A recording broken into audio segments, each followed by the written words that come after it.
Hai co-friends, jika melihat soal seperti ini, maka untuk poin A, kita bisa sederhanakan fungsi yang kita punya menjadi f(x) sama dengan 10 ditambah 8 atau 18.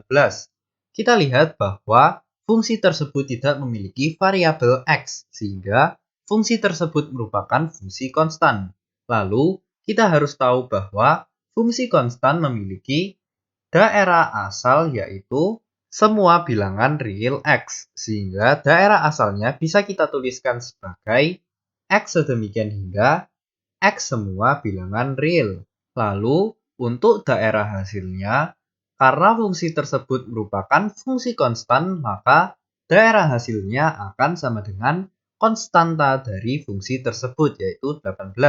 Sehingga daerah hasilnya adalah 18, karena berapapun nilai x yang dimasukkan, fungsi tersebut pasti akan sama dengan 18, sehingga daerah hasilnya adalah 18. Lalu, untuk poin B, kita harus tahu bahwa fungsi f(x) sama dengan 4x kuadrat dikurangi 15 merupakan sebuah fungsi kuadrat.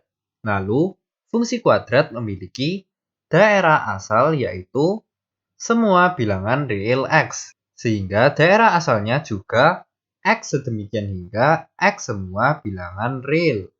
Lalu, untuk mencari daerah hasilnya, kita harus mengetahui terlebih dahulu y puncak dari fungsi tersebut. Rumus dari y puncak adalah minus dari b kuadrat dikurangi 4ac dibagi dengan 4a, di mana a merupakan koefisien dari x kuadrat, b merupakan koefisien dari x, dan c merupakan konstantanya. Sehingga jika kita punya fungsi kuadrat yaitu 4x kuadrat dikurangi 15, maka nilai a-nya adalah 4, nilai b-nya adalah 0, dan nilai dari c-nya adalah minus 15. Lalu, kita bisa mencari y puncaknya, yaitu sama dengan minus dari b kuadrat atau 0 kuadrat dikurangi dengan 4 dikalikan dengan a dikalikan dengan c dibagi dengan 4 dikalikan dengan a, yaitu 4.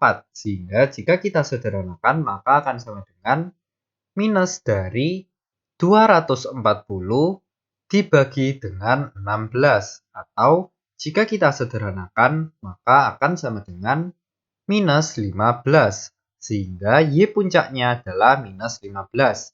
Setelah mengetahui nilai dari y puncaknya, kita harus tahu fungsi kuadrat tersebut terbuka ke atas atau terbuka ke bawah. Untuk mengetahui hal tersebut, kita bisa melihat dari nilai a pada fungsi kuadrat tersebut. Jika nilai a lebih besar dari 0, maka fungsi tersebut akan terbuka ke atas. Pada soal ini, fungsi kuadrat kita memiliki nilai a yang lebih besar dari 0, sehingga kurvanya terbuka ke atas. Lalu, karena kurva tersebut terbuka ke atas, maka y puncak tersebut merupakan nilai minimumnya, sehingga daerah hasil dari fungsi kuadrat tersebut adalah y lebih besar sama dengan y puncak, sehingga kita bisa tuliskan daerah hasil dari fungsi kuadrat 4x kuadrat dikurangi 15 adalah y sedemikian hingga y lebih besar sama dengan y puncak, yaitu minus 15 untuk nilai y semua bilangan real. Sampai jumpa di pertanyaan berikutnya.